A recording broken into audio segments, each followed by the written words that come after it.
বাবু, আচ্ছা বাংলাদেশ নিয়ে এত কেন চুলকানি বলুন তো? মানে কি হচ্ছে ভেতরে? খুব চুলকোয় না? তাহলে হাওড়া শিলিগুড়ি স্টেশনে গিয়ে মলম খরিদ করে লাগিয়ে দেন না। আপনাদের মিডিয়াগুলো যা শুরু করেছে মাইরি, ভুল ভাল নিউজ বকে অনেক যা তা বলে বেড়াচ্ছে। ওরা বলছে লিটন কুমার দাস হিন্দু বলে বাংলাদেশের বিসিবি তাকে ক্যাপ্টেন বানিয়ে রেখেছে যাতে কোনো প্রকার ঝামেলা পোহাতে না হয়। কেন দাদা? লিটন দাসের পরিচয় হিন্দু, সে হিন্দু না। লিটন দাসের সবচেয়ে বড় পরিচয় সে একজন বাংলাদেশি। আর আপনারা পোরখাড়া কাঙ্গি গাড়োয়ানো ছেলেরা একটার পর একটা খিল্লি করেই যাচ্ছেন।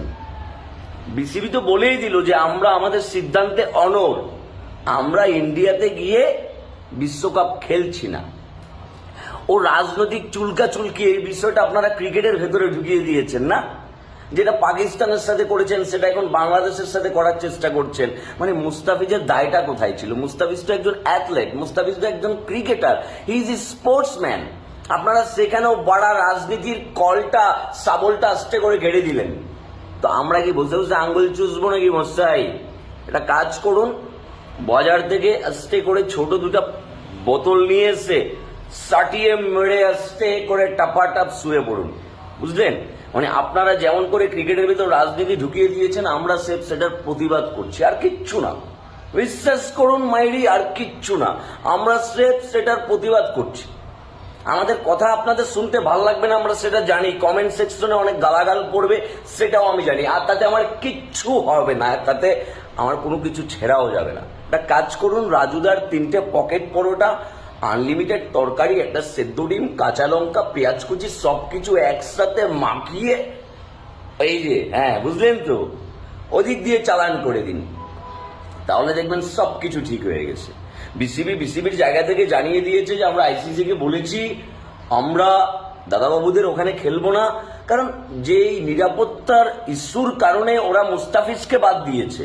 তাহলে এক মুস্তাফিজ যদি নিরাপত্তা ইস্যু হয়ে দাঁড়ায়, তাহলে বাকি পুরো গোটা টিম, ম্যানেজমেন্ট, স্টাফ, রিপোর্টার, দর্শক ওরা কি করে ইন্ডিয়ার মাটিতে খেলা দেখবে বলুন তো? মানে কথাটা লজিক্যাল কিনা? সেই কারণে তারা আমাদেরকে বলেছে আমাদেরকে রাষ্ট্রপতি লেভেলের নিরাপত্তা দেবে। ওই নিরাপত্তা আমাদের দরকার নেই, আমরা খেলবো না।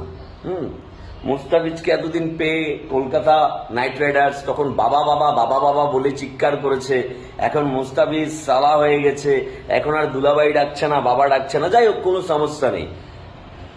মন্তব্য কখনো গন্তব্য আটকে রাখতে পারে না, ঠিক আছে? মুস্তাফিজ কি মাল সেটা পুরো বিশ্ব দেখেছে।